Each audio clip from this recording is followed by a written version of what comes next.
Hello, नमस्कार, सलाम वालेकुम। आज हम एक जर्मन महान आदर्शवादी विचारक की चर्चा आरंभ करेंगे, जिनका नाम है विल्फ्रेड हेगल, या आप हीगल कहें या जो आपकी इच्छा है।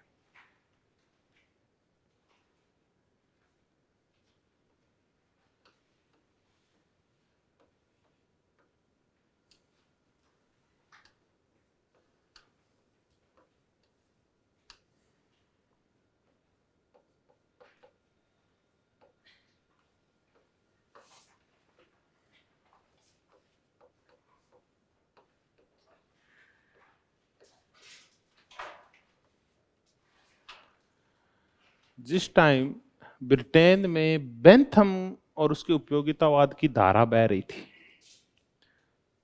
जब दार्शनिक आमूल परिवर्तनवाद हो रहा था ब्रिटेन में, उदारवाद का स्वरूप चेंज किया जा रहा था और उदारवाद को कुछ नई चीजों के ऊपर आधारित किया जा रहा था, विशेष करके प्राकृतिक अधिकारों की बजाय विधिक अधिकारों के ऊपर, बहुमतवाद के ऊपर, अधिकतम लोगों के अधिकतम सुख के ऊपर, भौतिक सुखों के ऊपर। उस टाइम जर्मनी में एक अलग ही धारा बह रही थी और उस धारा का एक प्रणेता था विल्फ्रेड हेगल, जो कि प्रसा का था। प्रसा जो जर्मनी का पर्याय कह लो या जर्मनी का नेतृत्व किया करता था, या जर्मनी का ही एक नाम प्रसा था। तो ऐसे एक महान आदर्शवादी विचारक की हम आज चर्चा करेंगे, हेगल।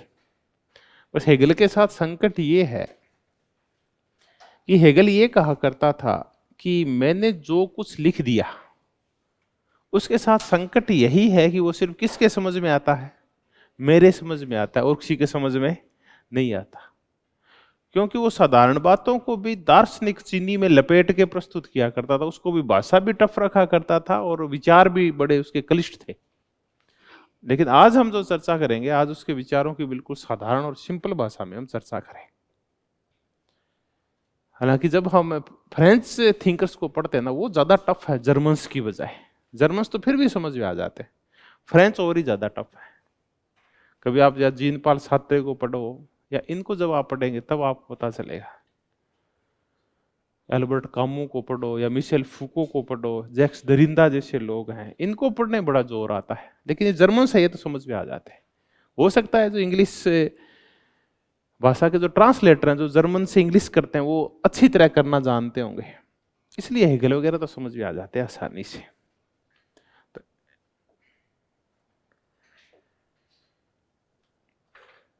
उस टाइम में जर्मनी तो नहीं कहेंगे, प्रसा था, और प्रसा में ही पैदा हुआ था हेगल।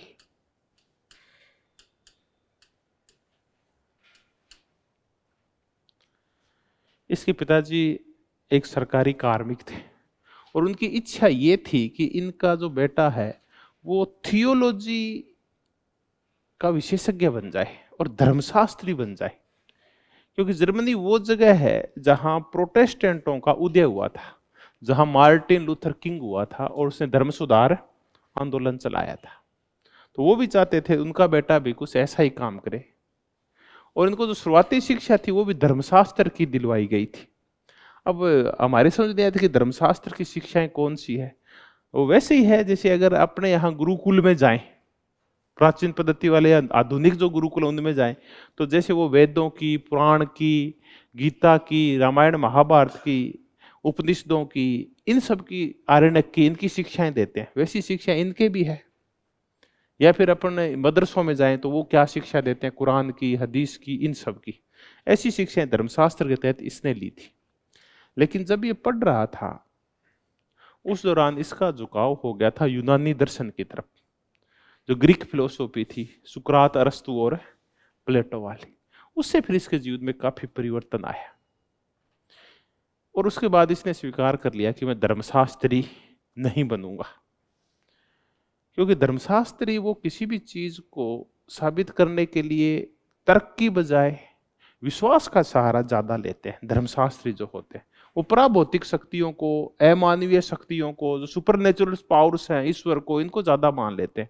सुपर नेचुरल पावर कह लेती है, जो अदृश्य सी शक्ति है, उनको ज्यादा मान लेते हैं। तो उसने कहा मैं थियोलॉजी का शिक्षक तो नहीं बनूंगा। उसके बाद इसने विभिन्न विश्वविद्यालयों में शिक्षक बनने के प्रयास किए लेकिन बन नहीं पाया, तो वो फिर प्राइवेट ट्यूशन पढ़ाने लग गया। फिर करते करते वो अपने मंतव्य में कामयाब भी हो गया और फिर वो येना विश्वविद्यालय में प्रोफेसर बन गया और उसके बाद वो बर्लिन विश्वविद्यालय में प्रोफेसर बन गया। और जब बर्लिन में प्रोफेसर बन गया उसके बाद उसके व्याख्यान इतने प्रसिद्ध हुआ करते थे कि वहाँ छात्रों की और वहाँ के प्रोफेसर की और बाहर के विद्वानों की भीड़ लग जाया करती थी जब हेगल बोला करता था विभिन्न मुद्दों के ऊपर। और जब हेगल की डेथ हो गई तो जर्मनी में एक रिवाज ही चल पड़ा। वो रिवाज ये था कि आपने हेगल को पढ़ा है या नहीं पढ़ा। विद्वता का पर्याय हो गया था हेगल। आप कभी एक पंजाबी से बात करो तो एक उनके बड़ा एक फेमस डायलॉग है उनका कि जिन्हें लाहौर नहीं देखा वो जम्या ही नहीं। इसका तात्पर्य जिसने लाहौर शहर नहीं देखा उसका जन्म ही नहीं हुआ। तो जर्मनी में यह कहा जाता था कि जिसने हेगल को नहीं पढ़ा उसका मतलब उसने कुछ भी नहीं पढ़ा, उसका ज्ञान जीरो है। तो हेगल वहां एसेंशियल था पढ़ने के लिए और विचार करने के लिए और कोट करने के लिए। भारी विद्वान वही माना जाता था जो अपने विचारों में ज्यादा से ज्यादा किसको शामिल करता था कि मैंने हेगल में ये पढ़ा, इसका ये पढ़ा, ये पढ़ा। और उसके बाद के जितने भी विचारक उन सब के ऊपर किसका प्रभाव है?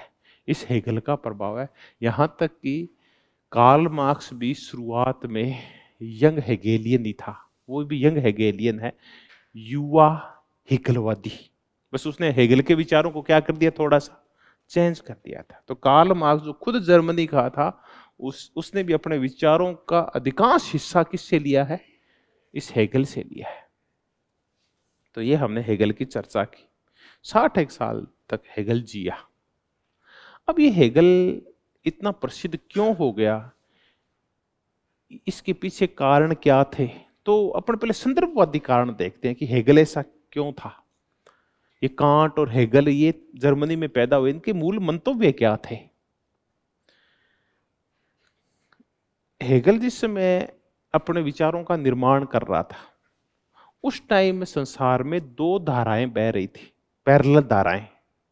एक था रूढ़िवाद और दूसरा था उदारवाद। हेगल को रूढ़िवाद तो पसंद नहीं था, इसलिए उसको सामंतवाद भी पसंद नहीं था, क्योंकि रूढ़िवाद में चीजों पे विश्वास किया जाता है, समाज को असमान माना जाता है और यह कहा जाता है कि व्यक्ति में बुद्धि नहीं होती। बुद्धि समूह में होती है, बुद्धि राष्ट्र के अंदर होती है। बाद व्यक्ति को उसी की बात माननी चाहिए। व्यक्ति में तर्क नहीं होता, व्यक्ति मूर्ख और भावुक होता है। तो ये रूढ़िवाद को पसंद नहीं करता था। दूसरा, ये उदारवाद को भी पसंद नहीं करता था, क्योंकि उदारवाद व्यक्तिवाद के ऊपर ज्यादा बल देता है और व्यक्ति स्वतंत्रता पे ज्यादा बल देता हुआ वो समाज को, राज्य को, समूह को एक तरफ कर देता है, व्यक्ति को सेंटर में ले आता है। उसको वो भी पसंद नहीं था। दो तो ये परिस्थितियां थी। तीसरा ये हो रहा था कि उदारवाद चूंकि ज्यादा हो गया था, व्यक्तिवाद ज्यादा हावी हो गया था, तो व्यक्ति सिर्फ किसके बारे में सोचने लगा था? खुद के बारे में। तो समाज में स्वस्वार्थ बहुत ज्यादा हावी हो गया था। और जब स्वस्वार्थ हो जाता है तो व्यक्ति स्वयं के बारे में ज्यादा सोचता है और समाज के बारे में कम सोचता है। और उस टाइम तक जर्मनी के साथ एक और संकट था कि उसका राष्ट्र राज्य के रूप में डेवलपमेंट नहीं हुआ था, वो नेशन स्टेट नहीं बना, बिखरा बिखरा था। अब उसको एक राष्ट्र राज्य बनाना आपको, तो आप बनाओगे कैसे? तो अब हमारा जो मूल मुद्दा है वो इस परसा को क्या बनाना है? राष्ट्र राज्य। अब यहां से भी मुद्दे की शुरुआत करते हैं कि हेगल ऐसा क्यों था, आदर्शवाद में क्या होता है, इन सबको आपसे जोड़ के देखेंगे अपन।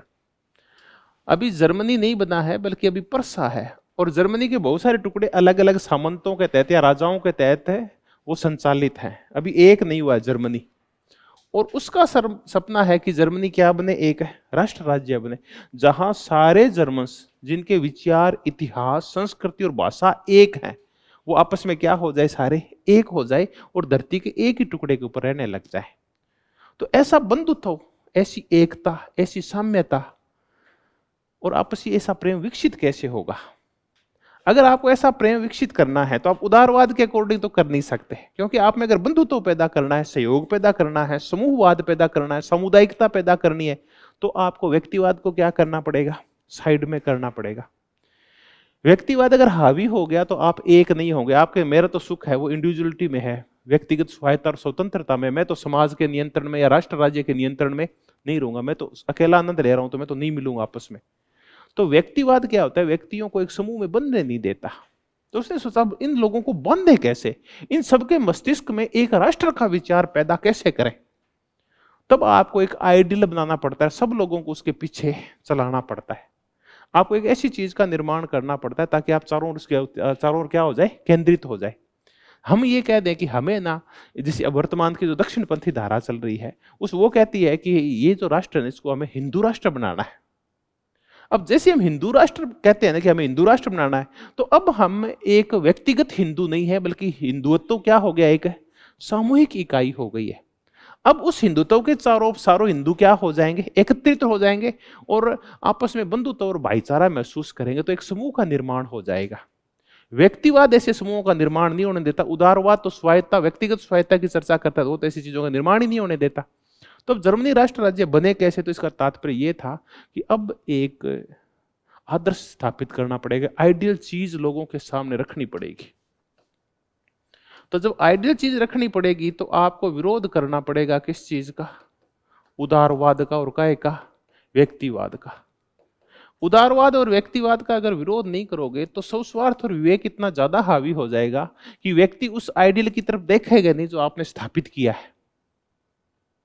वो आइडियल की तरफ तभी देखेगा जब व्यक्ति का व्यक्तिवाद निकाल दिया जाएगा और समूहवाद घुसा दिया जाएगा उसके अंदर, कि समूह महत्वपूर्ण होता है, समाज महत्वपूर्ण होता है, जर्मन राज्य ज्यादा महत्वपूर्ण है, हम सब एक हैं। तब इनका इसका उसने विरोध किया, उदारवाद और व्यक्तिवाद का, और आदर्शवाद की स्थापना की। आदर्शवाद का तात्पर्य वो उसने एक आइडियल चीज बताई कि हमें ये चीज आइडियल है और हमें इस सब की क्या करनी है, मिलकर इसकी प्राप्ति करनी है। जैसे हम कहें कि अभी ना आरएसएस का मूल एजेंडा है, वो क्या, उसका आदर्श क्या है, एक हिंदुत्व राष्ट्र की स्थापना करना। जैसे ये कहते हैं ना हमें हिंदुत्ववादी राष्ट्र की, हिंदुत्व की स्थापना करनी है, तो सारे हिंदू क्या हो जाएंगे, एक हो जाएंगे। ऐसा ही आइडियल इसने रखा कि हमें क्या बनाना है, एक राष्ट्र राज्य, वो हमारा आइडियल है। और जैसे कोई आइडियल स्थापित हो जाता है तो हम उसके चारों ओर क्या हो जाते हैं, केंद्रित हो जाते हैं। तो जर्मन्स को अगर केंद्रित करना है तो उसके मस्तिष्क में व्यक्तिवाद, स्वतंत्रता, स्वायत्ता, ये चीज निकाल के समूहवाद घुसाना पड़ेगा। एक आइडिया उनके दिमाग में, एक आइडियल चीज बिठानी पड़ेगी, ये है तुम्हारी आइडियल। फिर वो सब अपने अपना भूल जाएंगे, किसके बारे में सोचने लगेंगे, उस आइडियल के बारे में सोचने लगेंगे। तो ये उसका मूल मंतव्य था, इसलिए उसके विचार अपन पड़ेगा ना सारे इस राष्ट्र राज्य की ओर केंद्रित होंगे, इस आदर्शवाद की ओर केंद्रित होंगे। तो मैं आपको जो अब तक समझाना चाह रहा था कि ये जो विल्फ्रेड हेगल है, ये एक बड़ी जोरदार बात कह रहा था जब हम पढ़ रहे थे मैकियावेली को, कि मैकियावेली मैन ऑफ जीनियस था, मैकियावेली महान व्यक्ति था, वो एक बुद्धिमान व्यक्ति था। क्यों? क्योंकि उसका सपना महान था। उसका सपना क्या था, इटली को राष्ट्र राज्य बनाना। वैसे इसका सपना भी क्या है, जर्मनी को और उसके बिखरे हुए टुकड़ों को क्या करना, एक। तो ये बिखरे टुकड़े तभी एक होंगे, हम सब हिंदू बिखरे हुए हैं मान लेते हैं, तो एक कब होंगे, जब हमें क्या दिया जाएगा, हिंदुत्व का एक आइडिया दिया जाएगा, तो हिंदू सारे हिंदू के चारों ओर केंद्रित हो जाएंगे। उसकी संस्कृति के आधार पे, भाषा के आधार पे, धर्म ग्रंथों के आधार पे, पुरुषों के आधार पे हम सब क्या हो जाएंगे, एक हो जाएंगे महापुरुषों के अकॉर्डिंग। तो ऐसा ही सपना इसका था कि जर्मनी को एक राष्ट्र राज्य बनाया जाए। क्योंकि इसको राष्ट्र राज्य बनाना है तब आपको इसके लिए एक आदर्श की स्थापना करनी पड़ेगी। तो आदर्श की स्थापना करनी है तो हम कहते हैं ये क्या था, ये आदर्शवादी था। क्योंकि वो आदर्शवादी था तो आदर्शवादी धारा एक तो रूढ़िवाद का विरोध करती है, क्योंकि इसमें तर्क नहीं होता, रूढ़िवाद इसमें तो विश्वास चलता है, इसमें रूढ़ियां होती है, परंपराएं होती है, वो घटिया भी हो सकती है। और घटिया चीजों में तर्क नहीं होता बल्कि क्या होता है, विश्वास होता है, अंधविश्वास होते हैं रूढ़ियों के अंदर। तो ये रूढ़िवाद का विरोधी था। और दूसरा ये काय का विरोधी था, उदारवाद और व्यक्तिवाद का भी विरोधी था। तो इन दोनों का ये विरोधी था। तो इसने फिर एक नई धारा का विकास किया, वो था आदर्शवाद।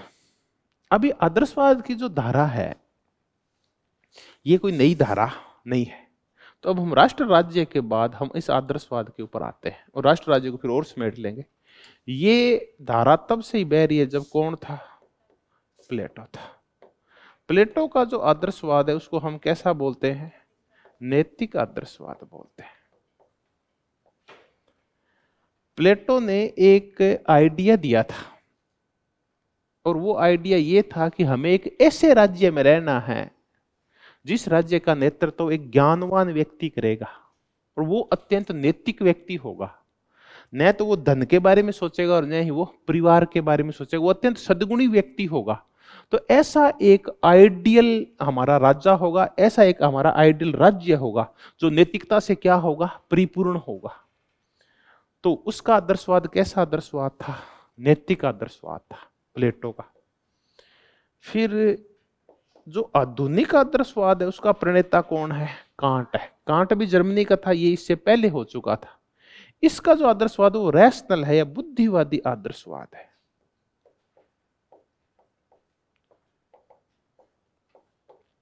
बुद्धिवादी आदर्शवाद ये कहता है कि आपकी बुद्धि में एक आदर्श होना चाहिए कि आप औरों के लिए काम करते हैं, भलाई के लिए काम करते हैं, नैतिकता के लिए काम करते हैं। तो ये हर चीज को किसके चारों ओर केंद्रित कर देता है? बुद्धिवाद तर्क के चारों ओर केंद्रित कर देता है कि आपको, आपके लिए जो आदर्श है वो आपका तर्क है, आपकी बुद्धि है। तो ये बुद्धिवादी था। इसके लिए नैतिकताएं थी। नैतिकता होती है क्या अच्छा है और क्या बुरा है। तो इसने कुछ अच्छाइयां निर्धारित की, अच्छा क्या होता है। इसने कहा कि ये नैतिकता के लिए ना आपको तर्क करना आना चाहिए। तो इसने तर्क किए और तर्क के द्वारा नैतिकताओं की स्थापना की, उसको बुद्धिवादी बोलते हैं। और अंत में हम विल्फ्रेड हेगल की चर्चा करते हैं। इसके लिए कहते हैं कि इसका जो था वो था कौन सा? एब्सोल्यूट या निरपेक्ष आदर्शवाद था। हेगल का जो आदर्शवाद था वो निरपेक्ष आदर्शवाद था या एब्सोल्यूट था। एब्सोल्यूट का तात्पर्य है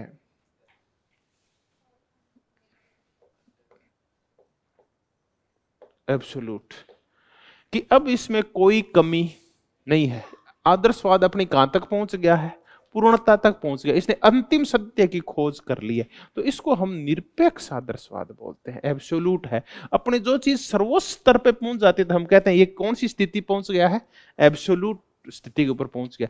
अब इसने अंतिम सत्यों का निर्माण कर दिया, अब और ज्ञान खोजने की आवश्यकता नहीं है। तो इसका जो आदर्शवाद था उसको हम एब्सोल्यूट या निरपेक्ष आदर्शवाद बोलते हैं।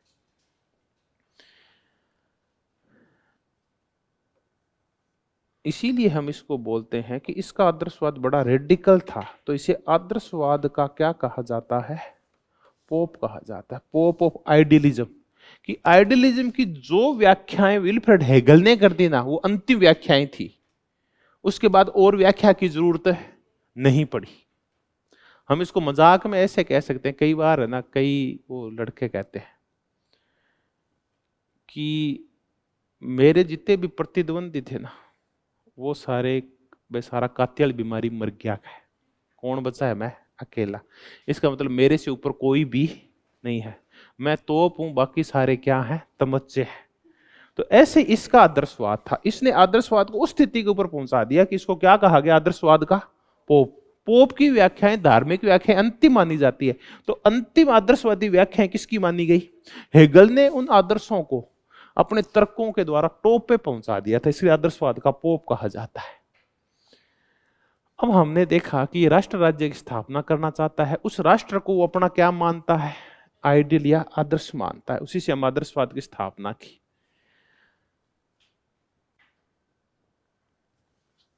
अब हम आगे देखते हैं। हमने अभी तक देखा कि आदर्शवाद का पोप है, ये जर्मनी को राष्ट्र राज्य बनाना चाहता है, ये रूढ़िवादकार इन सबका क्या है? विरोधी है। अब आ गया फ्रांस की क्रांति।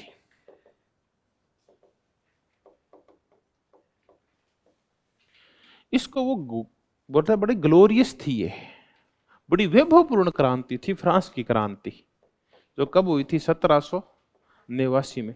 कि एक शानदार सुबह थी ये। वो बड़ी भारी प्रशंसा करता है फ्रांस की क्रांति की। और वो कहता है कि नेपोलियन ने भी बड़ा जोरदार आदमी था, वो स्वात्मा था, वो महान आत्मा था। और वो भी तब कह रहा है जब नेपोलियन ने प्रसा को हरा दिया था। नेपोलियन फ्रांस का था, बिल्कुल छोटे से कद का एक व्यक्ति था जो बहुत भारी योद्धा था। बाद में अंग्रेजों ने उसको हराया था। ये लग रहा था कि यूरोप पे वो कब्जा कर लेगा पूरे के ऊपर, इसने अधिकांश यूरोप को हरा दिया था। बाद में ब्रिटेन ने उसको हराया था। तो नेपोलियन संसार के महान योद्धाओं में आता है, सिकंदर के बाद दूसरा महान योद्धा। तो वो कहता है कि फ्रांस की क्रांति को चरम परिणति पे कौन पहुंचा रहा है? नेपोलियन। अब वो फ्रांस की क्रांति को क्यों कहता है कि एक शानदार सुबह थी? वो इसलिए क्योंकि ये पूरी की पूरी क्रांति लोगों के स्वाधीन विचारों और तर्कों पर आधारित थी। कि फ्रांस के लोगों में देखो कितनी तर्क शक्ति है, कितनी अच्छी स्वायत्त विचार उनके, जो ये कह रहे हैं कि हम धर्म के गुलाम हैं, नहीं है, हम सामंतों के गुलाम हैं, नहीं है, और हम राजा के गुलाम भी नहीं है। हमारा लुई 16वां हमारा शोषण नहीं कर सकता, ये जो पोप और पादरी और ये चर्च है ये भी हमारा शोषण है नहीं कर सकता, और सामंत भी हमारा शोषण है नहीं कर सकते। इतने उनके कितने विचार थे, उनके महान तर्कपूर्ण विचार थे जो स्पिनोजा ने पैदा किए उनके अंदर, और मोंटेस्क्यू ने पैदा किए, वाल्टेर ने पैदा किए, रूसो ने पैदा किए। तो वहां के लोग कितने इंटेलिजेंट लोग थे, उन्होंने तर्क किया, उनकी बुद्धि में तर्क आया, विवेक जागृत हुआ उनका, और जैसे उनका तर्क और विवेक, उनकी आत्मा जागृत हुई, उन्होंने 1789 की क्या कर दी? क्रांति कर दी। और एक महान फ्रांस का निर्माण करने की कोशिश फिर किसने की? नेपोलियन ने। और वो कह रहा है जर्मनी है अभी वैसे कुचला कुचला सा पड़ा है, लोगों में है ही नहीं, लोग अभी भी अपने बारे में सोच रहे हैं, अपने देश के बारे में या व्यापक हितों के बारे में सोच ही नहीं रहे हैं, रोटी पानी के बारे में सोच रहे हैं, उनकी पेट से आगे गए नहीं है, बुद्धि तक तो पहुंच नहीं रहे जर्मन से। उस बुद्धि तक कौन पहुंच गए हैं? फ्रांसीसी पहुंच गए। तो वो नेपोलियन और ये बड़े महान थे। फ्रांस की क्रांति बड़ी बढ़िया थी क्योंकि तर्क के ऊपर आधारित थी, और ये स्वतंत्र और स्वायत्त लोगों के तर्क थे जिन्होंने क्रांति की और स्वायत्त और स्वतंत्रता प्राप्त कर ली। तो कि फ्रांस ने ठहरा हुआ समाज नहीं था, बल्कि फ्रांसीसी वो लोग थे जो मुक्त होने के लिए किसी भी हद तक जा सकते, जो रेडिकल क्रांतियां भी कर सकते थे। तो ऐसे करके और विल्फ्रेड हेगल फ्रांस की क्रांति की प्रशंसा करता है। अब आ गया कि नेपोलियन विरोधी था दास प्रथा का।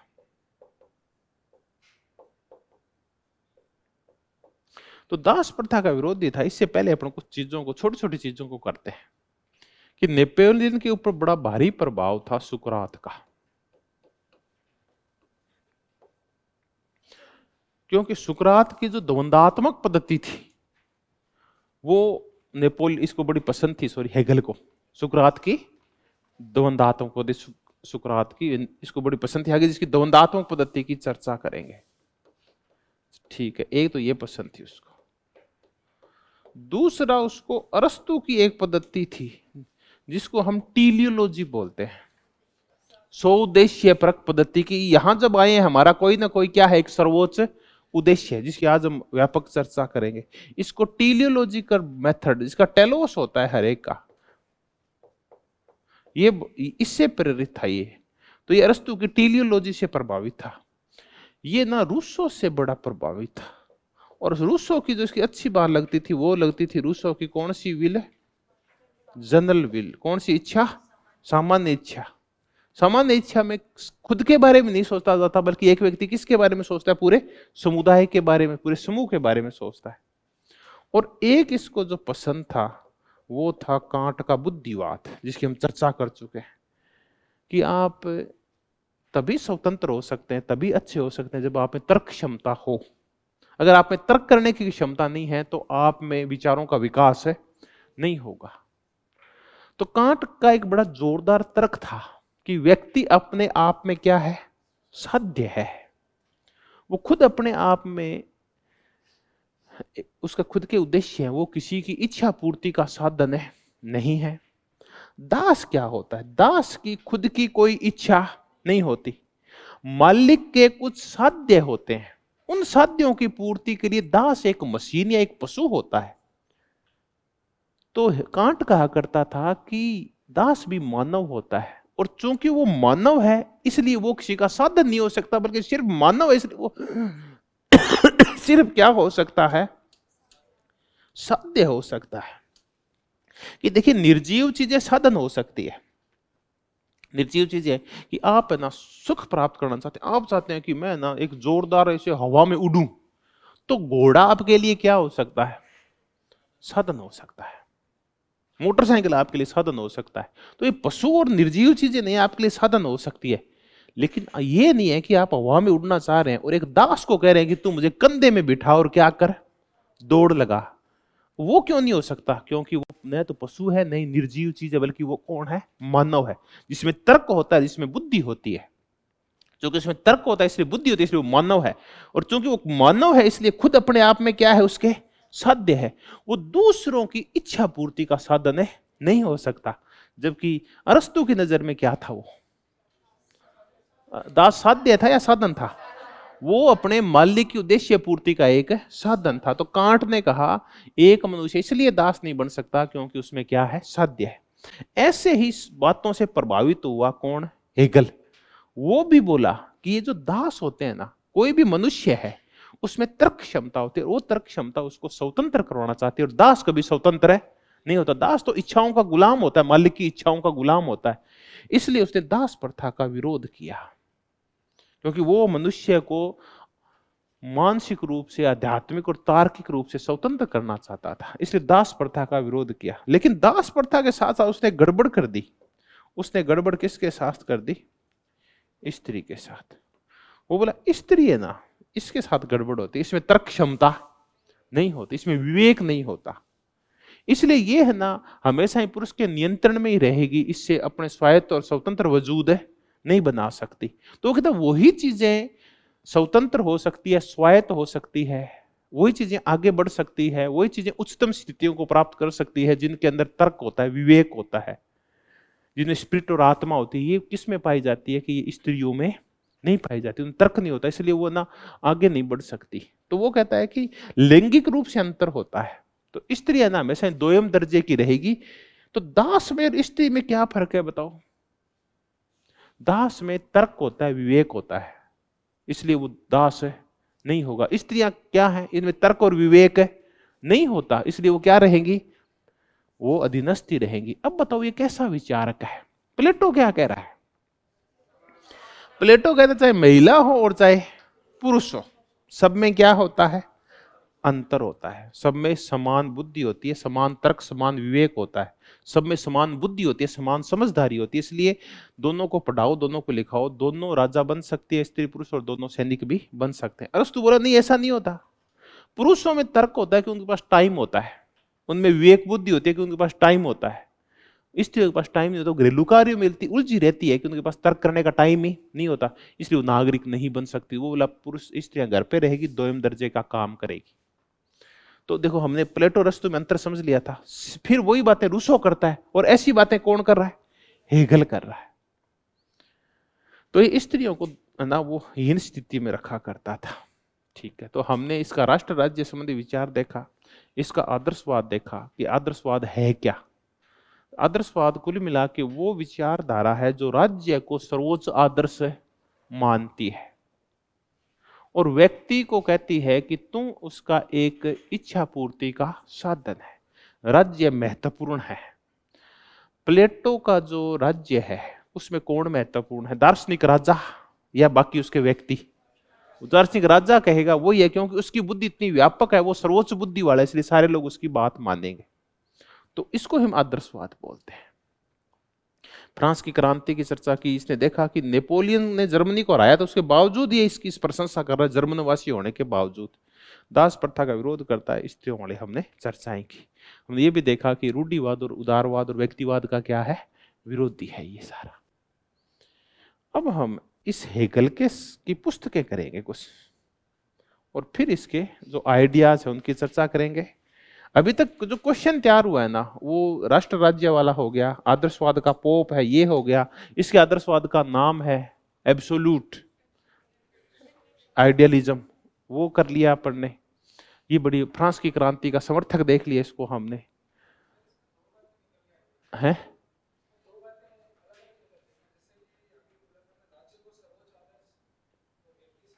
हम्म।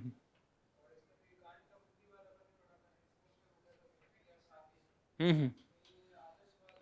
वो आदर्शवाद, कांट का जो आदर्शवाद है वो व्यक्ति को महत्वपूर्ण मानता है, और व्यक्ति को महत्वपूर्ण मानता मानता और वो किसकी एक स्थापना करता है, राज्य की। और ये व्यक्ति को इतना महत्वपूर्ण नहीं मानता जितना किसको मानता है, राज्य को ज्यादा महत्वपूर्ण मानता है।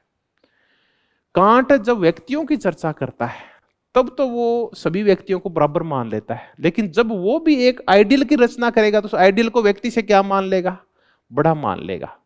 तो व्यक्तियों में तो वो समानता की चर्चा करता है, लेकिन एक आइडियल है, एक वो साधारण चीज से हमेशा ही क्या होता है, वो बड़ा होता है। अब हम हेगल की जो बुक्स हैं उनकी चर्चा करते हैं। हेगल की जो फेमस बुक है वो है फिनोमिनोलॉजी ऑफ स्पिरिट।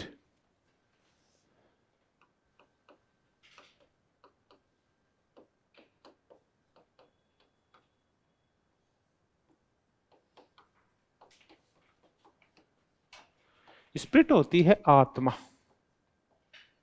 आत्मा का घटना क्रिया विज्ञान की आत्मा में कौन सी घटनाएं हैं जो इन्हें आगे बढ़ाती है, या आत्मा का गति विज्ञान किस प्रकार का होता है। सिंपल सी थ्योरी, चीजें यहीं से शुरू हो जाती है, यहीं से चीजों की समझ विकसित शुरू हो जाती है कि आत्मा क्या करती है। देखिए, गति शाश्वत और मूल तत्व है। अरस्तु यहीं से शुरू कर देता है कि चीजों में क्या पाई जाती है, गति पाई जाती है। व्यक्ति परिवार से गति करके गांव बनाता है, गांव से गति करके राज्य का निर्माण करता है। हर एक चीज अपने उद्देश्य की ओर क्या हो रही है, गतिमान हो रही है। तो गतिमान होने के लिए फिर वो कितनी स्टेज बताता है, 4 बताता है। गति और परिणाम, कोई गति परिणाम रिजल्ट तक कैसे पहुंचती है, तो वो कहता है पहले कौन सा कारण आता है, पहले मटेरियल कोज आता है, फिर एफिशिएंट कोज आता है, फिर फॉर्मूला आता है, और फिर फाइनल कोज आता है। ऐसे करके हर एक चीज गति कर रही है, और गति करके कहां तक पहुंच रही है, अपने साध्य तक पहुंच रही है, अपने उद्देश्य तक पहुंच रही है, अपने सर्वोच्च लक्ष्य तक पहुंच रही है।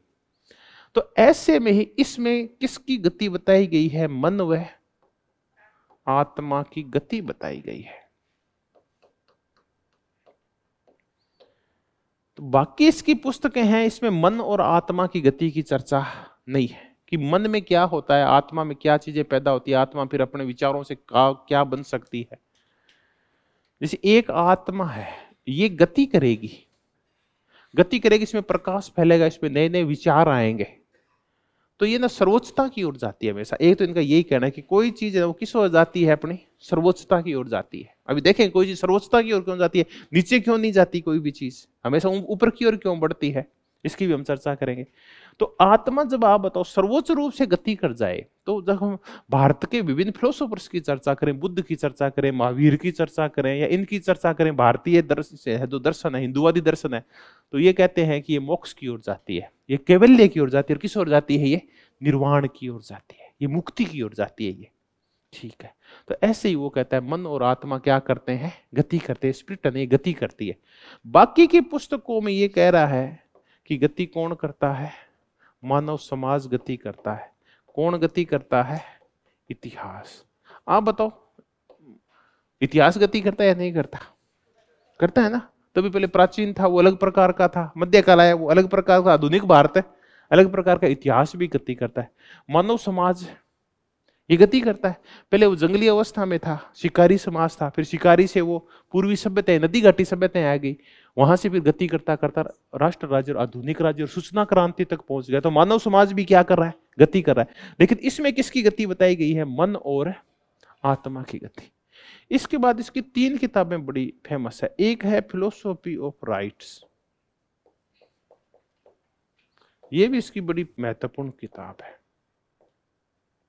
इसमें फिर ये मन, समाज, इतिहास, इनकी गतियां इसमें बताई गई है। मानव समाज की, इतिहास की ये गतियां इसमें वर्णित है। और इसी में वर्णित है कि राष्ट्र राज्य क्या होता है, नागरिक समाज और राजनीतिक समाज में जो भेद है। आप राजनीतिक समाज को क्या बोलते हो बताओ, राज्य बोलते हो राजनीतिक समाज को। नागरिक समाज में जो अंतर है, नागरिक समाज, ये सब इसके अंदर वर्णित है। कुल मिला के फिलोसॉफी ऑफ राइट्स में ये एक ऐसे राज्य की कल्पना करता है, आइडियल स्टेट की कल्पना करता है। इसी से आइडियलिज्म बना है। आइडियल स्टेट में क्या होगा कि आइडियल स्टेट में जो शासक वर्ग होगा और जो नौकरशाही होगी वो निष्पक्ष होगी और जनता की सेवा करने वाली होगी, जनता का कल्याण करने वाली, सेवा करने वाली होगी। वो आइडियल स्टेट होगा जहां का राजा अच्छा होगा, निष्पक्ष होगा, शासक वर्ग और नौकरशाही भी अच्छी होगी, उसको आइडियल स्टेट बोलता है। जो निष्पक्ष होगी, ईमानदार होगी, अपना कार्य सही तरीके से करेगी। यह फिलोसॉफी ऑफ राइट्स में है। फिर है फिलोसॉफी ऑफ हिस्ट्री, जिसकी आज हम चर्चा करेंगे।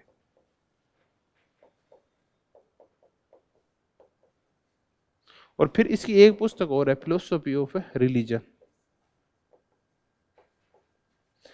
धर्म का दर्शन क्या है। तो इतिहास का दर्शन, धर्म का दर्शन और अधिकारों का दर्शन, ये इसकी 3 पुस्तकें हैं famous. Philosophy of rights, philosophy of history और फिलोसॉफी ऑफ रिलीजन। और एक इसकी महत्वपूर्ण फिनोमेनोलॉजी ऑफ स्पिरिट, स्पिरिट आत्मा का जो घटना क्रिया विज्ञान या क्या घटना है और कैसे गति होती है इसके बारे में बताया गया। तो ये 4 पुस्तक है इसकी जो अत्यंत प्रसिद्ध है। ठीक है, अभी ज्यादा बात थोड़ी मत करना, ये 4 कर लेना, ये पर्याप्त है।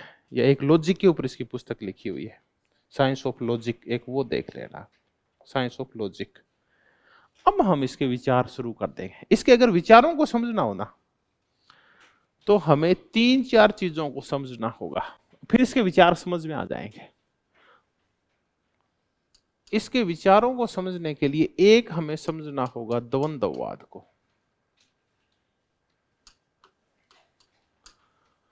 कॉन्ट्राडिक्शन या डायलेक्टिलिज्म को समझना होगा कि कोई चीज आगे कैसे बढ़ती है। देखिए, हमें एक चीज को मूल चीज मानना होगा, वो क्या है? गति है। गति शाश्वत है। इस संसार में हम कहते हैं कि एक ही अटल सत्य है, वो मौत है, कि मौत तो एक दिन आएगी। वैसे इस संसार में एक और अटल सत्य है, वो क्या है? गति है। ये गति है जो हमें जन्म से कहां तक लेके जाती है? मृत्यु तक लेके जाती है। गति शाश्वत है, इसका मतलब परिवर्तन है, शाश्वत है। समाज में परिवर्तन तो होंगे, तो गति एक शाश्वत चीज है। अब ये गति है, इसके कारण क्या है? सारा झगड़ा इस चीज के ऊपर है कि गति होती क्यों है, ये है। तो हेगल कहता है गति का मूल कारण क्या है? द्वंद्व है। दो चीजों का आपसी झगड़ा होता है और चीजें कहां बढ़ती है? आगे बढ़ती है। अब ये झगड़ा किस में होता है, इसकी हम आगे चर्चा करेंगे। हमें तो अभी तक यही देखा है कि दो चीजें जब आपस में द्वंद्व करती है तो एक चीज पीछे रह जाती है, दूसरी उससे आगे बढ़ जाती है, फिर उससे दूसरी चीज झगड़ती है, फिर आगे बढ़ जाती है। तो जितनी गति का मूल कारण हमने खोज लिया, वो क्या है? द्वंद्व है। दो चीजों के आपसी संघर्ष से चीजें आगे बढ़ती है, कोई अंत्य प्रेरणा वगैरह नहीं होती है, द्वंद्व होता है दो चीजों के अंदर। वो दूसरा है कि ये विश्व है, ये काय की यात्रा है? विवेक की यात्रा है। इस विश्व में विवेक यात्रा कर रहा है। इतना ही कह लो कि इसमें कौन यात्रा कर रहा है? तर्क। ये संसार में जितने भी परिवर्तन और गतियां हुई है, वो उनकी मूल कारण क्या है? तर्क है। इसके मूल कारण होता है रीजन, या जिसको विवेक बोलते हैं। ये विवेक ही है जो इस संसार में परिवर्तन कराता है। तो संसार में मूल कारण क्या है? तर्क। जहां तर्क होते हैं वहां परिवर्तन होते हैं, जहां तर्क नहीं होते वहां परिवर्तन नहीं होते। आगे हम देखेंगे। वो बोला कि ये जो पूरा इतिहास पढ़ो संसार का, आप इस पूरे संसार के इतिहास में आपको भारत और चीन है ना, इनका कोई योगदान दिखाई नहीं देगा। ये बहुत ही घटिया और पिछड़े हुए समाज है। ये हजारों सालों से स्थिर समाज है। यहां हजारों सालों तक कोई नई घटना नहीं घटित हुई, कोई नई व्यवस्था नहीं आती। हजारों सालों तक वही पुराना राजतंत्र, वही पुराना सामंतवाद हजारों सालों तक बना रहता है। क्यों? क्योंकि ये क्या नहीं करते? तर्क नहीं करते। इनकी आत्मा में इतना प्रकाश नहीं है, इनके पास ऐसा ज्ञान नहीं है, ऐसे विचार नहीं है, ऐसे तर्क नहीं है। क्योंकि ये समाज तार्किक नहीं है, ये समाज रूढ़िवादी है, चीजों से चिपके रहते हैं, इसलिए इनमें कभी भी ग्रोथ नहीं होती। इसलिए इनकी इतिहास में इनका कोई योगदान नहीं है। इस संसार को बढ़ाने में वही योगदान देते हैं जिनके पास क्या होते हैं? तर्क होते हैं। तो इस विश्व में तर्क की यात्रा होती है और कोई यात्रा नहीं करता।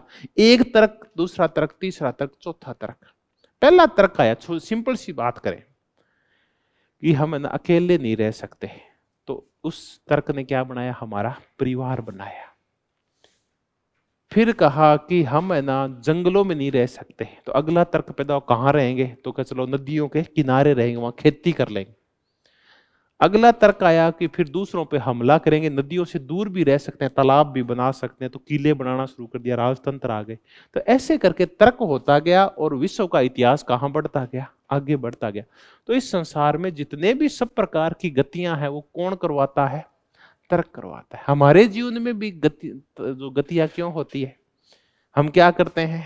तर्क करते हैं।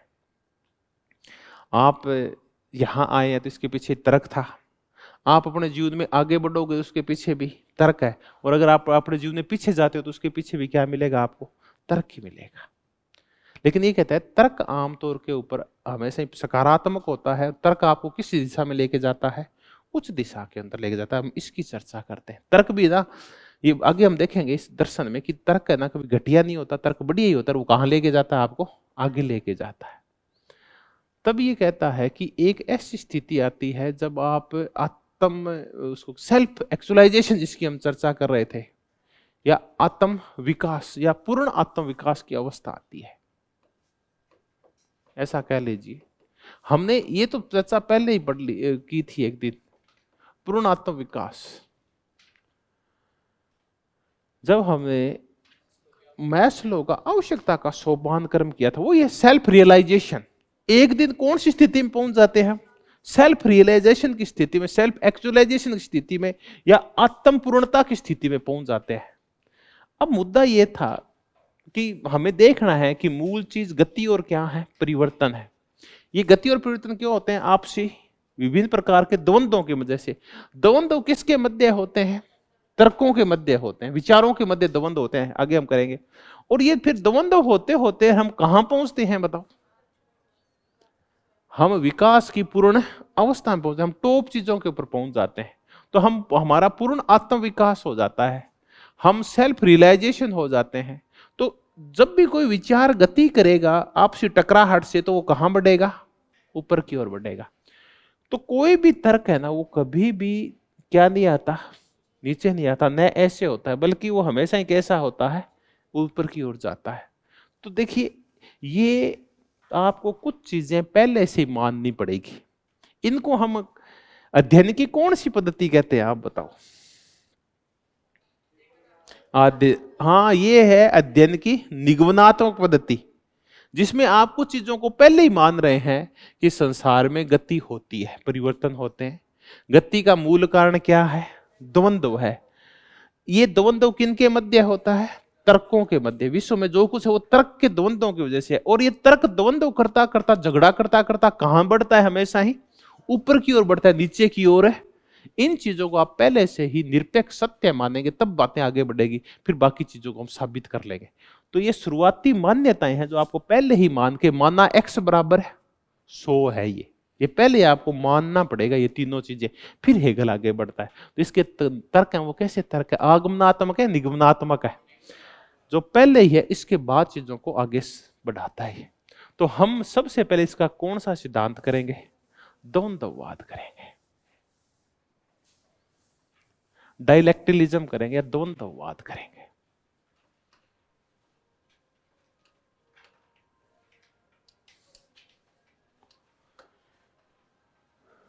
ये कहता है कि ये जो द्वंद्ववाद है ना, इसका पिता कौन है? सुकरात है। और हम देख रहे हैं कि आधुनिक जो द्वंद्ववाद जिसकी हम चर्चा कर रहे हैं, उसका वास्तविक पिता हेगल है। लेकिन हेगल कहता है कि मैं नहीं हूं, मैंने तो ये खुद किससे सीखा है? ये सुकरात से सीखा है। तो द्वंद्ववाद का पिता हेगल खुद किसको बताता है? हाँ, कि ये इसका पिता सुकरात है। हेगल खुद बोला ये बात। अब पहले तो हमसे कि सुकरात किया क्या करता था? सुकरात कहा करता था कि आप निरपेक्ष सत्यों की खोज कर सकते हैं। तो थ्रेसिमैक्स बोला कोई सत्य निरपेक्ष सत्य है नहीं होता। वो सोफिस्ट थे। वो कहते सारे सत्य क्या होते हैं? सापेक्ष होते हैं, बदल सकते हैं। कोई भी सत्य अंतिम सत्य या सर्वोच्च सत्य है नहीं होता। वो बोला तू बावड़ा है। अगर हम ढंग से विचार करें, तर्क करें ना, तो हम सर्वोच्च सत्य तक पहुंच सकते हैं। तो बोलो क्या करेंगे? चलो बहस कर लो। तो वो आपस में द्वंद्व किया करते थे, वैचारिक द्वंद्व। थ्रेसिमैक्स और ग्लूकोन और ये बैठा करते थे, और फिर ये अंतिम नियम निकाला करते थे, निरपेक्ष सत्य निकाला करते थे। ऐसे ही निरपेक्ष सत्य के रूप में प्लेटो का क्या पढ़ा था? दार्शनिक राजा पढ़ा, न्याय का सिद्धांत पढ़ा। वो बोला ना किसी आदर्श राज्य को नहीं खोज सकते। वो बोला हम खोज सकते हैं, बशर्ते कि हम ढंग से क्या करें, आपस में द्वंद्व और तर्क करेंगे ना, तो हम घटिया घटिया राज्यों को काटते जाएंगे, अंत में एक सर्वोच्च राज्य की स्थापना कर लेंगे। हम न्याय की स्थापना कर लेंगे, सद्गुण क्या होते हैं उनकी भी हम स्थापना कर लेंगे। तो ऐसे करके सुकरात है ना, निरपेक्ष सत्यों को खोजना सिखाता था। तो हेगल बोला कि द्वंद्ववाद आया कहां से है? सुकरात से आया है। अब हम ये कहता है कि इसका जो द्वंद्ववाद है उसको हम बोलते हैं कौन सा द्वंद्ववाद? आदर्शवादी द्वंद्ववाद। दरअसल ये द्वंद्व होता किसमें है? ये बोला कि द्वंद्व होता है विचारों के अंदर। हमारी मन में विचार पैदा होते हैं, मन में विचार ही तो पैदा होते हैं। एक विचार ये कह रहा है कि मुझे सोना है, जैसे कईयों को नींद आ रही है, अभी मौसम मस्त सा हो रखा है, आंखें बंद हो रही है।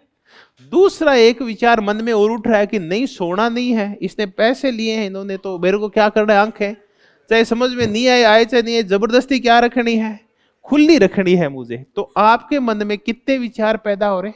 पहला एक विचार, हाँ नींद आ रही है, फिर कहते नहीं नींद कैसे आ रही है, दूसरा मन में विचार पैदा हो रहा है कि नहीं सोना नहीं है क्योंकि पैसे वसूल है करने हैं, फिर एक तीसरा विचार आ रहा है। ऐसे करके विचारों में आपस में क्या हो रहा है, द्वंद्व हो रहा है, और आपका जीवन क्या बढ़ रहा है, आगे बढ़ रहा है। आगे से जीवन कैसे बढ़ता है? तो आप में से कई है वो कहते नहीं नींद महत्वपूर्ण है, तो उनका जीवन उस हिसाब से आगे बढ़ता है। ठीक है, जो कहते हैं मुझे नींद नहीं लेनी है, उनका जीवन फिर और दिशा में आगे बढ़ रहा है। तो ये अपने जीवन को जो आगे बढ़ाता है वो कौन बढ़ाते हैं? हमारे विचार बढ़ाते हैं। तो जैसे हमारे विचार होते हैं, हमारे जीवन का स्वरूप वैसा ही होता है। विचार कभी स्थिर नहीं होते, स्थायी नहीं होते, बल्कि नए नए विचार हमेशा ही पैदा होते रहते हैं। तो ये इसका तात्पर्य है, जो आइडियल शब्द है वो काय से बना है? आइडिया। आइडिया किसको बोलते हैं? कि आप कहते हैं मेरे दिमाग में क्या आया, एकदम से आइडिया आया। आइडिया को हम क्या बोलते हैं? मेरे मन में क्या आया, एक विचार आया है। वो आइडियल विचार क्या है उसकी हम आगे चर्चा करेंगे। तो आपके मन में एक आइडिया आता है, एक विचार आता है। तो इस संसार में जितनी भी गतियां हैं वो आत्मा या मन में पैदा होने वाले कौन होते हैं? विचार है, वही है मेन चीज। इनकी चर्चा हम तब से करते आ रहे हैं जब प्लेटो था। प्लेटो कहता है कि विचार ही गति करते हैं, इस समाज का निर्माण विचार ही करते हैं। वो व्यक्ति जो गुफा से बाहर आया था उसके क्या बदल गया था बताओ? उसकी भीतरी आत्मा बदल गई थी, उसमें उठने वाले मन के विचार बदल गए थे। ज्ञान क्या बदलता है बताओ? ज्ञान हमारे मन में और बुद्धि में उठने वाले किसको बदलता है? विचारों को बदलता है। जब आपके शुरुआत में विचार थे कि जैसे कोई आदमी अगर कहीं जा रहा था और उसकी डेथ हो गई तो इसका मतलब भूत ने उसके क्या मारा था? थप्पड़ मारा था, और उसकी क्या हो गई थी? डेथ हो गई थी। भूत बढ़कर वो मसाणा मकरियां सार कर जाओ, भूतना बिन पकड़े और बिन के मोच दिया, कंठ मोच दिया। ये आपका विचार था पहले। फिर आपने ना विज्ञान पढ़ा, आपको ज्ञान हुआ, फिर आपको पता चला कि ऐसा नहीं था। वो एक आदमी बहुत ही मोटा आदमी था जो डॉक्टर के मना करने के बावजूद घी खाया करता था। तो एक दिन वो ना दाल बाटी चूरमा में बहुत सारा घी खा के और कहाँ जा रहा था, तेज तेज चल रहा था, इतने में उसकी बीपी हाई हुई और उसका ब्लास्ट हो गया, क्या चीज है, हार्ट, और उसकी डेथ है हो गई। तो अब ये क्या था? ज्ञान से आपका एक नया विचार है पैदा हुआ। तो ये विचार कब पैदा होते हैं? जब आपको क्या होता है? नए प्रकार के ज्ञान होते हैं। तो ये संसार आगे कैसे बढ़ता है, कैसे बढ़ता है? विचारों से आगे बढ़ता है। मन में बातें बातें के विचार पैदा होते रहते हैं, तो और हम आगे बढ़ते रहते हैं। पहले हमारा ये विचार था कि मजा आ गया, अंग्रेज आ गए, ये जो मुस्लिम जो हजारों साल से शोषण कर रहे हैं, अब इनसे हमारा क्या मिल हो जाएगा? छुटकारा। और चूंकि अंग्रेज आ गए हैं तो अब ये है ना, ये तार्किक व्यक्ति हैं, अच्छे व्यक्ति, इनके ये लोकतंत्र लाएंगे, ठीक है, और ये व्यक्तिवाद लाएंगे, उद्योगवाद लाएंगे, तो अपना देश भी वैसा ही हो जाएगा जैसा कौन है? यूरोप है। तो हमने इन अंग्रेजों का स्वागत किया। बंकिम चंद्र चटर्जी को पढ़ो, आपको किसकी प्रशंसा करता हुआ मिलेगा? अंग्रेजों की प्रशंसा करता हुआ मिलेगा अपने समस्त ग्रंथों में। यहां तक कि ऐसी प्रशंसा आपको आनंद मठ में भी मिल सकती है, ध्यान से पढ़ोगे तो। फिर हमारा विचार बदल गया कि नहीं नहीं, ये तो खतरनाक है, ये अच्छे आदमी नहीं है। हमने जो उम्मीदें की थी वो तो उम्मीदें खरे नहीं उतर रहे। यहाँ तक कि गांधी जी का भी विचार बदल गया था 7-8 साल में। जो अंग्रेज उनको पुरस्कार दे रहे थे उन्होंने सोचा ये अंग्रेज तो खतरनाक है, तो गांधी के भी विचार बदल गए। तो हमारे जैसे विचार बदला, हमारे काम बदल गए। पहले हम जिनकी जय जयकार किया करते थे उनको हम दूसरे हाथ से क्या करने लगे? हाय हाय करने लगे। तो बदला क्या था? हमारे विचार बदले थे अंग्रेजों के प्रति। तो ये कहता है कि दरअसल द्वंद्व काय के अंदर होता है? विचारों में होता है। और ये विचारों के द्वंद्व के द्वारा हर चीज आगे बढ़ती है, इसी से हमारे जीवन का निर्माण होता है। तो ये था। एक और प्रकार का द्वंद्ववाद होता है, उसको हम कौन सा बोलते हैं? भौतिकवादी द्वंद्व बोलते हैं। ये है किसका? मेटेरियलिस्टिक कॉन्ट्राडिक्शन या द्वंद्ववाद। ये है कार्ल मार्क्स का। ये बोला गुरुजी झगड़ा विचारों में नहीं होता, विचार शून्य में पैदा नहीं होते। विचार पैदा करने के लिए सामने कोई चीज होनी चाहिए, कोई भौतिक पदार्थ होना चाहिए, भौतिक पदार्थों से चीजें होती है पैदा। अंग्रेज के आने जाने से विचार पैदा नहीं हुए थे। अंग्रेजों ने क्या किया था? हमारे संसाधनों पे क्या कर लिया था? कब्जा कर लिया था। इसलिए हम जिन अंग्रेजों की प्रशंसा किया करते थे, उनके हम क्या हो गए थे? आलोचक हो गए थे। तो ये जो विचार शून्य में पैदा नहीं होते, बल्कि किसी चीज को देखकर पैदा होते हैं, शोषण को देखकर पैदा होते हैं। तो विचार महत्वपूर्ण नहीं है, बल्कि विचार अवलंबित किसके ऊपर है? भौतिक चीजों के ऊपर है, उत्पादन के साधनों के ऊपर है, पैसे के ऊपर निर्भर करते हैं विचार। विचार शून्य में या से पैदा नहीं होते, विचार पैसे से पैदा होते हैं। तो जिसका उत्पादन के साधनों के मालिक होते हैं, उनके विचार अलग होते हैं, और जिनके पास साधन नहीं होते, उनके विचार अलग होते हैं। अगर विचार अपने आप में विचार होता तो मालिक का और दास का विचार क्या होते? एक जैसे होते, जबकि उनके विचार एक जैसे नहीं होते। तो एक तरफ है कौन? हेगल, जो आदर्शवादी द्वंद्ववादक है। वो कहता है कि जैसे विचार होंगे चीजें वैसी होगी। ये कहते नहीं नहीं, जैसी चीजें होगी वैसे ही क्या होंगे? विचार होंगे। तो ये विचार को महत्वपूर्ण मानता है और ये भौतिक चीजों को महत्वपूर्ण मानता है। हाँ, दोनों एक चीज को सेम मानते हैं। वो क्या है? वो द्वंद्ववाद है। ठीक है, आगे हम चर्चा कर लेंगे।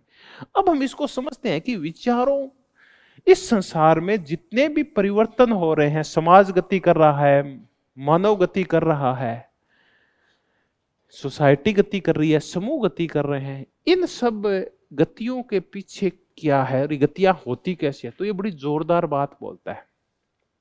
ये बोलता है, इसको आप तीन तरीके से समझ सकते हैं। एक होता है वाद, एक होता है प्रतिवाद, और एक होता है संवाद। अब मुद्दा ये है कि हर चीज क्या कर रही है?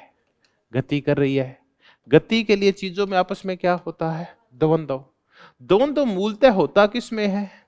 तर्क में होता है, विचारों में होता है, स्पिरिट यानी आत्मा के अंदर द्वंद्व पैदा होता है। और ये तर्क जब आपस में झगड़ते झगड़ते जब आगे गति करते हैं, तो कौन सी स्थिति में पहुंचते हैं? सर्वोच्च स्थिति में पहुंचते हैं या पूर्ण स्थिति में पहुंचते हैं? सर्वोच्च स्थिति में। क्योंकि कोई चीज किस ओर जाती है? कोई पानी तो है नहीं जो ऊपर से नीचे की ओर आएगा। ये तो विचार हैं जो नीचे से कहां की ओर जाते हैं? हमेशा ही ऊपर की ओर जाते हैं, हमेशा विकास और पॉजिटिवनेस की ओर जाते हैं। ये तो हर चीज में गति है, गति के लिए द्वंद्व आवश्यक है। द्वंद्व तर्क में होते हैं, और तर्क हमेशा किस ओर लेके जाते हैं? हमें सर्वोच्चता की ओर लेके जाते हैं। तो इस संसार में तीन काम होते हैं, वाद, प्रतिवाद और संवाद। सबसे पहले एक वाद पैदा होता है, एक विचार पैदा होता है हमारे मन में, और चर्चा कर लेंगे, पहले इससे करते हैं। उसको हम वाद कहते हैं। लेकिन वो विचार अपूर्ण होता है, और हमें बढ़ना किसकी ओर है? बताओ, कोई भी चीज किस ओर बढ़ती है? पूर्णता की ओर बढ़ती है। वो तो एब्सोल्यूट और निरपेक्षता की ओर बढ़ती है, सर्वोच्चता की ओर बढ़ती है। वाद एक विचार पैदा हुआ, लेकिन वो कैसा सत्य नहीं है? पूर्ण सत्य नहीं। देखिए, हमें पहुंचना कहां है? पूर्ण सत्य तक पहुंचना है। तो फिर क्या, हम पूर्ण सत्य तक नहीं पहुंचे तो उसका क्या पैदा हुआ? प्रतिवाद पैदा हुआ। तो क्या प्रतिवाद पूर्ण सत्य है क्या? नहीं, वो भी पूर्ण सत्य नहीं है। तो फिर इन दोनों में झगड़ा हुआ, क्या पैदा हुआ? संवाद। संवाद भी पूर्ण सत्य है नहीं है। तो संवाद एक दिन खुद क्या बन जाता है? वाद बन जाता है। इस वाद का फिर क्या बन जाता है? प्रतिवाद। और फिर क्या बन जाता है? संवाद। इस प्रकार से गति शाश्वत है, ये चलती ही रहती है। तब तक बताओ, कब तक चलती है ये? जब तक कि हम सर्वोच्च या पूर्ण विचार की ओर नहीं पहुंच जाते, तब तक हम गतियां करते रहते हैं। तो और ये गति का तरीका कौन सा है? वाद, प्रतिवाद और संवाद। ठीक। अब हम ये तो समझ गए कि हमें पूर्ण सत्य तक पहुंचना है। अब पूर्ण सत्य के आगे हम डिसाइड कर लेंगे थोड़ी देर में कि पूर्ण सत्य क्या, हम कहां पहुंचना चाह रहे हैं।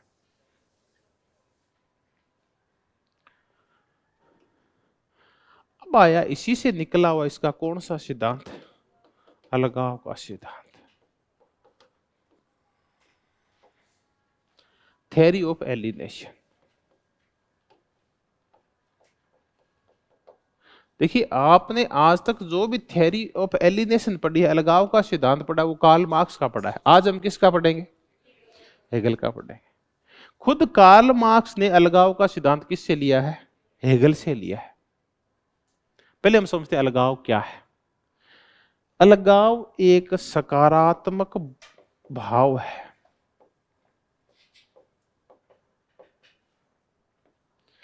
जब तक कोई एक विचार से दूसरा विचार का अलगाव नहीं होगा, चीजें आगे नहीं बढ़ेगी। इस संसार में अच्छे काम तभी होते हैं जब क्या पैदा होते हैं? अलगाव पैदा होते हैं। पहले एक विचार पैदा होता है, फिर वो विचार पूर्ण सत्य नहीं होता तो एक दूसरा विचार पैदा होता है। अगर वो सेम ही विचार रहेगा तो वो लगाव है, और एक नया विचार पैदा हुआ तो हमने पहले विचार को छोड़ दिया और कौन से विचार पे आ गए? दूसरे पे। तो पहले विचार से हम दूसरे विचार तक आए, वो क्या है? वो अलगाव है। तो हम क्या करते हैं? अलगाव की विभिन्न स्थितियों से गुजरते हुए कौन से सत्य तक पहुंचते हैं? पूर्ण सत्य तक पहुंचते हैं। तो इस संसार में अलगाव एक अच्छी चीज है। ये नहीं होगा तो हम वहीं बैठे रहेंगे, और ये होगा तो हम कहां बढ़ेंगे? अलग। हम नई नई चीजों से आगे बढ़ते जाएंगे। हम इसको बिल्कुल साधारण तरीके से समझते हैं। पहले एक बच्चा जो पैदा हुआ, तो हम देख रहे हैं, एक चीज को देख रहे हैं जिसको हम क्या कह रहे हैं? प्रेम कह रहे हैं। अब प्रेम कहते ना, हमारे मन में ना कोई भाव पैदा नहीं होते, क्योंकि प्रेम का स्वरूप अपने, देखो आप कहते शब्दों के बिंब होते हैं खुद के। हर एक शब्द का अपना बिंब होता है। प्रेम का बिंब कहते हैं ना, कोई मन में विचार नहीं आता। सात्विकता भी आ जाती है, बेटे बेटी भी दिखने लगते हैं, माँ बाप भी दिखने लगते हैं, पड़ोस में बैठा वो भी दिखने लगता है, भाई बहन भी दिखने लगते हैं, मकान मालिक सब जो भी दिखने लगते हैं, शिक्षक दिखने लगता है। लेकिन जैसे ही हम इसका कौन सा ट्रांसलेशन कर देते हैं? इंग्लिश करते हैं। इंग्लिश कहते हैं ऐसे शब्द में एक नया ही बिंब पैदा हो गया कि इसका तात्पर्य स्त्री और किसका प्रेम होगा? ये पुरुष का। तो मैं कहता हूं शब्दों के खुद के भी क्या होते हैं? खुद के एक बिंब होते हैं जो बड़ा प्रभाव डालते हैं हमारे मस्तिष्क पे। तो हम लव नहीं करेंगे, बल्कि हम क्या करेंगे? प्रेम करेंगे। अलग अलग नहीं होते, भाव अलग अलग होते हैं ना, शब्दों की दृश्य वो ना, जो तस्वीरें ना अलग अलग होती है हमारे मस्तिष्क में बनी हुई। इसलिए कहते हैं भाषा अपने आप में क्या होती है? बहुत ही महत्वपूर्ण होती है। हम जो कुछ करते हैं किसके माध्यम से करते हैं? भाषाओं के माध्यम से करते हैं। आगे आप कभी पढ़ेंगे तो हेबरमास को पढ़ेंगे। तब एक लड़का पैदा हुआ, लड़का पैदा हुआ तो किससे प्रेम करता है? अपनी माँ से प्रेम करता है। फिर वो लड़का बड़ा होकर स्कूल गया, स्कूल गया तो किससे प्रेम करने लगा? अपने शिक्षकों से प्रेम करने लगा, और अपने जो आसपास के जो भाई बंधु थे उनसे प्रेम, जो छोटे छोटे बच्चे थे उनसे प्रेम करने लगा। फिर वो और बड़ा हुआ ना, जब वो जवान हो गया तो किससे प्रेम करने लगा? अपनी प्रेमिका से प्रेम करने लगा। फिर उसकी शादी हो गई तो अपनी पत्नी से प्रेम करने लगा। ठीक है। अब वो जब और बड़ा हो गया, अब वो उससे तो करेगा नहीं, उसे पेट भर जाएगा, दूसरी शादी कर लेगा, उससे करेगा वो। अब अलगाव तो करना ही पड़ेगा ना। यही थोड़ी है भी यहाँ प्रेमिका और पत्नी, यही थोड़ी है दो। आगे आपको अलगाव करना पड़ेगा, क्योंकि आपको कौन सी स्थिति पे जाना है? उस स्थिति के ऊपर जाना है। फिर वो और आगे बढ़ता है, और आगे बढ़ता है तो अपने बच्चों से और अपने पूरे परिवार से प्रेम करने लगता है, भाई बंधुओं से, सबसे। और एक दिन इतना व्यापक हो जाता है, जब बूढ़ा हो जाता है, उसके दिमाग इतना मैच्योर हो जाता है कि फिर वो पूरे राष्ट्र के लोगों से क्या करने लगता है? पूरी मानवता से प्रेम करने लगता है। देखो, जैसे इसका तात्पर्य यह है कि प्रेम का एक स्वरूप दूसरे स्वरूप से क्या हो रहा है? अलग हो रहा है। इसलिए प्रेम का दायरा छोटा हो रहा है, बड़ा हो रहा है, बड़ा होता जा रहा है। अंत में दायरा क्या हो जाता है? अत्यंत विस्तृत हो जाता है, और वो पूर्ण प्रेम तक पहुंच जाता है जब पूरी मानवता से वो प्रेम करने लगता है। जब उसमें हिंदू, मुस्लिम, सिख, ईसाई, जाट, राजपूत, यादव, गुज्जर, ये सारे भाव खत्म हो जाते हैं, और मानव के रूप में सबसे प्रेम करने लगता है। तो इसके लिए जरूरी क्या है? प्रेम की चीज। प्रेम में क्या होना चाहिए? विभिन्न स्थितियों में अलगाव होगा तब वहां तक पड़ेगा। तो ऐसे ही है ना, मानव समाज आगे बढ़ता है, वो अलगाव की विभिन्न स्थितियों से गुजरता है, और हर एक पुराने विचार से नया विचार अलग होता है। दुनिया कहां बढ़ती है? आगे। दुनिया आगे कब नहीं बढ़ती बताओ? जब वो पुराने विचार से चिपकी रहती है, तब वो आगे नहीं बढ़ती। तो ऐसे करके जब विचार ग्रोथ करेगा ना, तो हम फिर पहले परिवार बनाएंगे, फिर नागरिक समाज बनाएंगे, और फिर एक अलगाव लेके क्या बना लेंगे? राष्ट्र राज्य बना लेंगे। हमारी दृष्टि इतनी व्यापक हो जाएगी कि हम पूर्ण सत्य तक पहुंचने के लिए राष्ट्र राज्य में पहुंच जाएंगे। तो इस संसार में जितनी भी गति है, उनका मूल कारण क्या है? अलगाव है। तो ये अलगाव सकारात्मक होता है, नकारात्मक होता है? ठीक है, आपके मन में एक विचार उठ रहा है, वो विचार ये है कि पोस्ट है 180 और देने वाले हैं कम से कम 2000, तो मेरा सिलेक्शन है नहीं होगा। ठीक है, फिर इसका एक प्रतिवाद पैदा होगा, होगा कैसे नहीं, 2000 ही तो है, 10 से को पटकना है, अपन पटक देंगे, अपन वो पढ़ नहीं रहे, अपन उससे पहले से पढ़ रहे हैं, एक ऐसा विचार पैदा होगा, फिर इन दोनों का संवाद होगा। तो पहला विचार दूसरे विचार से क्या है, अलग है। पहले एक निराशावादी विचार पैदा हुआ, फिर उसका एक है उसका उल्टा आशावादी विचार पैदा हुआ, अब एक फिर दोनों का झगड़ा हुआ, फिर हम आगे बढ़े। तो विचारों में अलगाव होता जाता है और चीजें कहां बढ़ती है, आगे बढ़ती। अब सेम उदाहरण, बहुत ही फेमस ये थ्योरी किसकी है, कार्ल मार्क्स की है। कार्ल मार्क्स कहता है कि ये थ्योरी है, मैंने ली तो इससे है, किससे, हेगल से लिए है, हीगल से लिए, लेकिन मैं इसका स्वरूप कैसा कर दिया है, नकारात्मक। वो बोलता है पूंजीवाद में अलगाव पाया जाता है। इसमें क्या होता है कि व्यक्ति है ना, वो हर चीज से क्या हो जाता है, अलग हो जाता है। वो अपने उत्पादन से अलग हो जाता है, मानवीय भावों से अलग हो जाता है, आपसी प्रेम से अलग हो जाता है। वो एक पैसा कमाने वाला या सिर्फ पेट भरने वाला क्या बन जाता है, यंत्र बन जाता है। वो सृजनात्मकता से उसका अलगाव हो जाता है, उसका अच्छाइयों से अलगाव हो जाता है, उसका मानवता से अलगाव हो जाता है। एक दिन जब मंदी आती है ना कि यार मेरे पास रोजगार नहीं है, उसको नौकरी से निकाल देते हैं, तो वो घर पे बैठा बैठा और ये उम्मीद कर रहा है कि मेरे जो दोस्त फैक्ट्री में काम कर रहे हैं ना, मजा आ जाए, एक का हाथ काय में आ जाए, मशीन में आ जाए। मशीन में उसका हाथ आते ही ना उसका हाथ कट जाएगा, मालिक उसको कहां से निकाल देगा, नौकरी से। नौकरी से निकालते वहां एक मजदूर की जरूरत पड़ेगी, तो कौन जाऊंगा, मैं जाऊंगा। तो एक आदमी अपना पेट पालने के लिए, ठीक है, पूंजीवाद के अंदर अपने ही दोस्तों के बारे में क्या सोचता है, बुरा सोचता है। वो समाज से, अपने दोस्तों से अलग हो जाता है।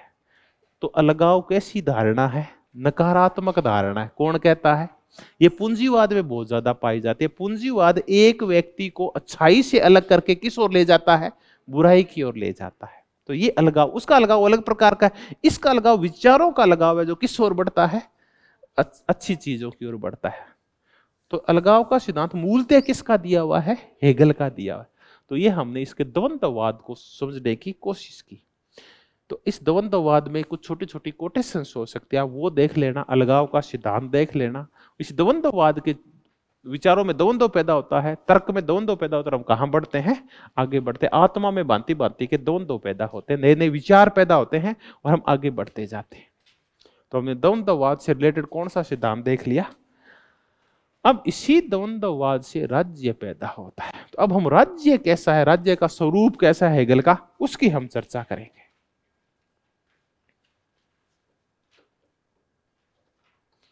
राज्य, पहले हम देखेंगे राज्य की उत्पत्ति कैसे हुई, और फिर हम देखेंगे राज्य का स्वरूप, वो किस प्रकार का राज्य है जिसकी हेगल चर्चा करता है।